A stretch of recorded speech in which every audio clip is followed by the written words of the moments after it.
Okay, we are wrapping up our week with Proverbs 3, 5, and 6, and today we're going to see the Message version.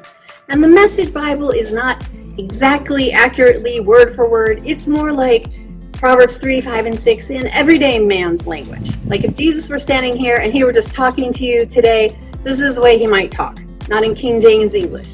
Okay? So it says, trust God from the bottom of your heart.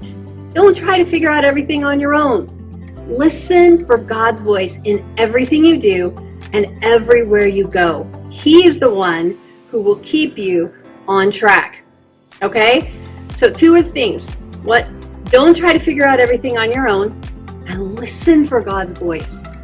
Listen for God's voice. Proverbs 8, 33 and 34 in the New King James, it says, hear instruction and be wise. Don't neglect it. Blessed is the man who listens to me, watching daily at the gates, waiting at the door. And then it goes on, as talking about wisdom, it says, whoever finds me finds life and obtains favor from the Lord. And we know that we see Jesus as wisdom in the book of Proverbs. So you could easily say, whoever finds Jesus finds life. Whoever finds wisdom finds life. If we are waiting, listening for the voice of wisdom, that's Jesus. He is the voice of wisdom. And he says, listen for me, you'll be blessed. Okay, we see that in Proverbs 3, 5, and 6 in the Message where it says, listen for God's voice. Where? In everything you do and everywhere you go. All right, let's keep going. There's a quote that says, don't let the noise of the world keep you from hearing the voice of God. Okay, we want to have our ears so tuned that we hear his voice. Just like John 10 says, that he is our shepherd and we hear his voice and he knows us, and the voice of a stranger we will not follow. So in the same way, in the midst of noise, in the midst of chaos, in the midst of everybody else offering you every kind of option, our wise choice is to trust the Lord from the bottom of our heart. Okay? Don't try to figure it out on your own. I tell you right now, you don't know as much as you need to know to figure everything out. You just can't.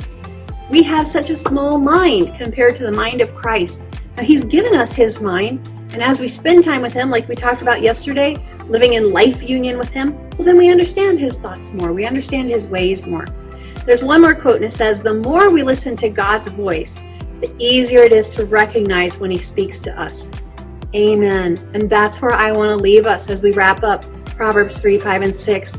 As we learn God's voice, as we listen to God's voice, as we follow after him, the easier it is to know his voice, the easier it is to trust him with all our heart, the easier it is to stop listening to other people and our own opinion. So, going the second mile, trust the Lord from the bottom of your heart. Don't try to figure everything out on your own.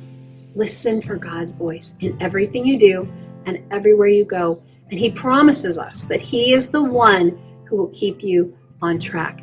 You're not going to stumble. You're not going to get lost. If you listen to him, he knows how to get you where you're supposed to go.